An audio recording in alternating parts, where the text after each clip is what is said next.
Election వేళ ఆంధ్ర రాష్ట్రంలో ప్రతిపక్షాలు ప్రజల్ని భయాందోళనకు గురి చేసే పెద్ద ఎత్తుగడికి ప్లాన్ చేశాయి. ల్యాండ్ టైటిలింగ్ యాక్ట్ అనే వ్యవస్థ ద్వారా ప్రజల దగ్గర నుంచి భూమి ప్రభుత్వాలు లాక్కునే ప్రయత్నం చేస్తున్నాయి అంటూ ప్రజలను భయాందోళనకు గురి చేస్తున్నాయి. దీనిపైన ప్రజలకు అవగాహన కల్పించాలి, వాస్తవాలు ప్రజలకు తెలియాలి అనే ముఖ్య ఉద్దేశంతోనూ ఈ వీడియో చేయడం జరుగుతుంది. ఈ ల్యాండ్ టైటిలింగ్ యాక్ట్ కోసం క్లుప్తంగా మాట్లాడుకునే ముందు ఒక విషయం క్లియర్ గా చెప్పాల్సి ఉంది. ఏంటంటే ఈ ల్యాండ్ టైటిలింగ్ యాక్ట్ అనే దానిని ప్రభుత్వం గత 40 ఏళ్లుగా ప్రయత్నాలు చేస్తే ఇప్పుడు కేంద్రంలో నరేంద్ర మోడీ సారథ్యంలో ఉన్న బీజేపీ ప్రభుత్వం ఈ ల్యాండ్ టైటిలింగ్ యాక్ట్ కి ఆమోదం తెలిపింది.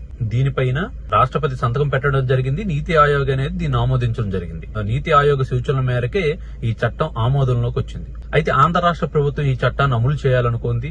దీనిపైన సాధ్య అసాధ్యాలు చూస్తూనే ప్రయత్నం చేస్తుంది. ఈ లోపు ఇది కోర్టు పరిధిలో కొందరు లాగడం జరిగింది. ఆంధ్ర రాష్ట్రం కోర్టుకు వివరణ కూడా ఇచ్చింది. దేశంలో ఉన్న అన్ని రాష్ట్రాలు అమలు చేసిన రోజునే ఆంధ్ర రాష్ట్రంలో కూడా ఈ చట్టం అమలు అవుతుందని క్లియర్ గా చెప్పడం జరిగింది. ఇంకొక విషయం ఏంటంటే రాష్ట్రంలో ప్రతి గ్రామంలో జరుగుతున్న సమగ్ర భూ సర్వే ఏదైతే ఉందో అది ల్యాండ్ టైటిలింగ్ యాక్ట్ రెండు వేరు వేరు. బ్రిటిష్ వాళ్ళ కాలంలోనే సుమారుగా 100 ఏళ్ల క్రితం సమగ్ర భూ సర్వే జరిగింది. దాని తర్వాత రికార్డులో చాలా తప్పులు తడకలుగా ఉన్న నేపథ్యంలో ఆంధ్ర రాష్ట్ర ప్రభుత్వం సమగ్ర భూ సర్వే మళ్లీ చేయాలనే ఉద్దేశంతోనే ఆ సర్వే చేస్తుంది.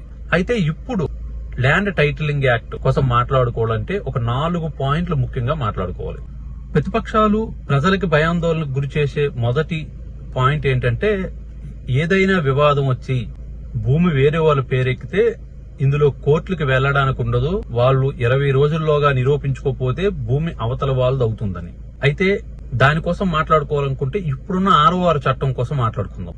ఇప్పుడు ఏదైనా భూ వివాదం వస్తే ఎవరైనా కూడా నా భూమిని వేరే వాళ్ళకు అమ్మితే, లేదనుకుంటే ఒక వ్యక్తి వెళ్లి ఒక భూమిని డబుల్ రిజిస్ట్రేషన్ ట్రిపుల్ రిజిస్ట్రేషన్ చేసి ఒకే భూమిని 3-4కి అమ్మితే, లేదా ఒకరి భూమిని ఆయనకి తెలియకుండా వేరే వాళ్ళు ఇంకొకరికి అమ్మేస్తే, ఇలా జరిగిన సందర్భంలో నష్టపోయిన వాళ్ళు ఎవరైతే ఉన్నారో వాళ్ళు మండల తహసీల్దార్ దగ్గరికి వెళ్తారు. అక్కడ కూడా క్లియర్ అవ్వకపోతే ఆర్డీఓకి వెళ్తారు. ఆర్డీఓ లెవెల్లో కూడా క్లియర్ అవ్వకపోతే జాయింట్ కలెక్టర్ దగ్గరికి వెళ్లి ఇష్యూని క్లియర్ చేసుకుంటారు. ఆ ఇష్యూని క్లియర్ చేసుకున్న తర్వాత మళ్ళీ ఆయనకి భూమి అనేది లభించడం జరుగుతుంది. అక్కడ కూడా క్లియర్ అవ్వకపోతే కోర్టు పరిధికి వెళ్తుంది.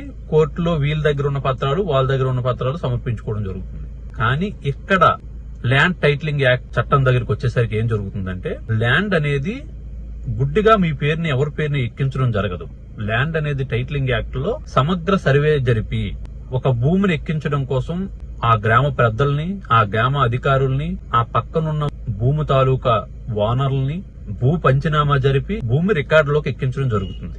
ఆ రికార్డులోకి ఎక్కించిన తరువాత ఏదైనా లోపం జరిగితే టైటిలింగ్ రిజిస్టర్ ఆఫీసర్ టీఆర్ఓ గా సంప్రదించాలి. సంప్రదించిన వెంటనే ఆయన గ్రామంలోకి పోయి భూ పంచనామా జరిపి గ్రామ పెద్దల సమక్షంలోనే ఆ భూమి ఎవరిదన్న నిర్ధారణకు వస్తారు. అక్కడ భూ పంచనామా జరుపుతారు. పక్కనున్న భూ అనుభవదారుల్ని, భూ ఓనర్లను అడుగుతారు. అడిగిన తర్వాత సమస్యకి పరిష్కారం చూస్తారు. అయితే ఇక్కడ టీఆర్ఓ ఎవరు ఉంటారని కూడా అడుగుతున్నారు. టీఆర్ఓ రెవెన్యూ అధికారే ఉంటారు, బయట ఎవరు అధికారులు ఉండరు. టీఆర్ఓ లెవెల్లో కూడా పరిష్కారం దొరకకపోతే జిల్లా స్థాయిలో ట్రిబ్యునల్ ఉంటుందా, లేదనుకుంటే ఒక్క మనిషే ఉంటారా రెవెన్యూ అధికారి అనేది ఇంకా తేలాల్సి ఉంది. జిల్లా స్థాయిలో ఒక కమిటీ ఉంటుంది, వాళ్ళు ఈ సమస్యకు పరిష్కారం చూస్తారు. అక్కడ కూడా తేలకపోతే ఎప్పటిలాగానే సివిల్ కోర్ట్స్ ఉంటాయి, కోర్టులకు అనేది వెళ్లే అవకాశం ఉంది. కోర్టులో క్లియర్ అయిన తర్వాత ఈయన భూమికి ఇంకెక్కే ప్రయత్నం జరుగుతుంది. రెండో విషయం ఏంటంటే ప్రభుత్వాలు భూమి తాలూకు పత్రాలని స్వాధీనం చేసుకుంటే రైతుల దగ్గర గాని భూమి ఓనర్ల దగ్గర గాని ఎటువంటి పత్రాలు ఉండవని చెప్పుకొస్తున్నారు. వాస్తవానికి ఇప్పుడున్న వ్యవస్థలో కూడా ప్రభుత్వం దగ్గరే డాక్యుమెంట్స్ ఉంటాయి. మీ దగ్గర ఎటువంటి డాక్యుమెంట్స్ ఉంటాయో ప్రభుత్వం దగ్గర కూడా డాక్యుమెంట్స్ ఉంటాయి.